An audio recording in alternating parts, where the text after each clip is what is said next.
नमस्कार।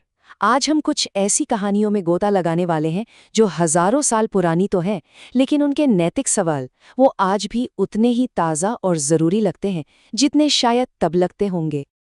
तो जब जिंदगी किसी मुश्किल मोड़ पर लाकर खड़ा कर दे, जब समझ ना आए कि क्या सही है और क्या गलत, तो इंसान कहाँ देखे, किसकी तरफ देखे।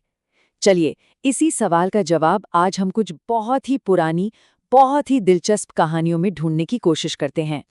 हम संस्कृत साहित्य की 4 जबरदस्त कहानियों की पड़ताल करेंगे और ये कहानियां हमें दिखाएंगी कि कैसे हमारे पूर्वज मुश्किल नैतिक दुविधाओं से जूझते थे और उनके नजरिए में आज भी हमारे लिए कितनी गहराई छिपी है। तो हमारी पहली कहानी का केंद्र है राजकुमार राम, एक ऐसा आदर्श बेटा और उत्तराधिकारी जिसका जीवन आप समझिए कि एक पल में उथल-पुथल हो जाता है जब उनकी अपनी सौतेली माँ रानी कैकेयी एक चौंकाने वाला हुक्म सुनाती हैं। जरा सोचिए, राम के राज्याभिषेक की सारी तैयारियां हो चुकी हैं, जश्न का माहौल है और ठीक तभी कैकेयी राजा से अपने वो 2 वचन मांग लेती हैं जो उन्होंने कभी दिए थे। राम के लिए 14 साल का वनवास और अपने बेटे भरत के लिए राजगद्दी। अब देखिए, ये जो सिचुएशन है ना, ये कोई सीधी सादी हाँ या ना वाली बात नहीं है। असल में ये 2 बहुत बड़े आदर्शों की टक्कर है। एक तरफ सरासर अन्याय हो रहा है और दूसरी तरफ है कर्तव्य निभाने की वो अटूट जिम्मेदारी जिसे धर्म कहा गया है। और हाँ, यहाँ धर्म का मतलब सिर्फ पूजा पाठ से नहीं है। इसका मतलब है सही आचरण, अपनी नैतिक जिम्मेदारी जिसे किसी भी हाल में निभाना ही है। कोई गुस्सा नहीं, कोई कड़वाहट नहीं, बल्कि राम अपनी सौतेली माँ का बचाव करते हैं। वो अपनी भावनाओं, अपने हक और यहाँ तक के अपने सिंहासन से भी ऊपर अपने धर्म को, अपने कर्तव्य को चुनते हैं। ये आज के दौर में सत्ता और अधिकार के पालन पर एक बहुत ही गहरा सवाल खड़ा करता है ना? चलिए, अब व्यक्तिगत कर्तव्य से एक कदम आगे बढ़ते हैं और देखते हैं कि एक शासक का कर्तव्य क्या होना चाहिए। हमारी अगली कहानी हमें सत्ता के असली मकसद के बारे में सोचने पर मजबूर कर देगी। प्राचीन ग्रंथ रघुवंश में रघुकुल के राजाओं का जिक्र मिलता है, जिन्हें एक आदर्श शासक माना जाता था और उनका शासन करने का जो नजरिया था वो आज के नेताओं के लिए एक बहुत बड़ी सीख हो सकता है। तो देखिए, इन राजाओं के लिए सत्ता और दौलत कभी भी निजी ऐशो-आराम के लिए थे ही नहीं। अगर धन कमाया तो दान देने के लिए, अगर युद्ध किया तो यश के लिए, किसी लालच के लिए नहीं। मतलब उनका हर काम एक बड़े और ऊंचे मकसद से जुड़ा हुआ था, अपने फायदे से नहीं। ये मिसाल देखिए, उनके सिद्धांत को कितनी खूबसूरती से बयां करती है।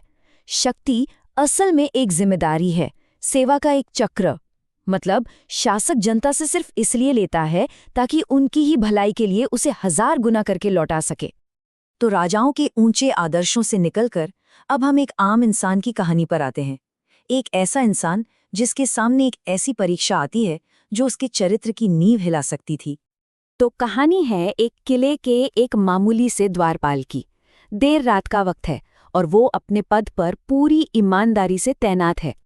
माहौल में तनाव बढ़ने लगता है। एक तरफ है राजा का हुक्म और उसकी अपनी वफादारी, और दूसरी तरफ एक ऐसी रिश्वत जो उसे रातों रात अमीर बना सकती है। ये उसकी ईमानदारी पर एक सीधा हमला था।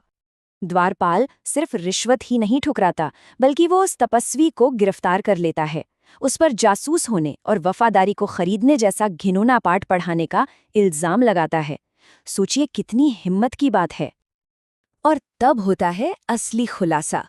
वो तपस्वी असल में कोई और नहीं बल्कि उसका अपना सेनापति था, जो भेष बदलकर उसकी ईमानदारी को परख रहा था। सेनापति उसकी इस अटूट सत्यनिष्ठा की बहुत तारीफ करता है और कहता है कि ऐसे ही लोग दुनिया में सम्मान और विजय के हकदार होते हैं। अच्छा, हमारी आखिरी कहानी एक ऐसी महिला की है जिसकी आवाज इतनी शक्तिशाली है कि वो सदियों से चली आ रही परंपराओं की नींव को ही चुनौती दे देती है। राजकुमारी मदालसा ऐलान करती हैं कि वो शादी नहीं करना चाहती, बल्कि वो अपना जीवन ज्ञान और शिक्षा को समर्पित करना चाहती हैं, एक सम्मानित अध्यापिका बनना चाहती हैं। अब जरा सोचिए, उस जमाने में एक राजकुमारी का ऐसा कहना अपने आप में एक क्रांति से कम नहीं था। वो अपनी बात को साबित करने के लिए सिर्फ भावनाओं का सहारा नहीं लेती, बल्कि ऐतिहासिक तथ्य पेश करती हैं।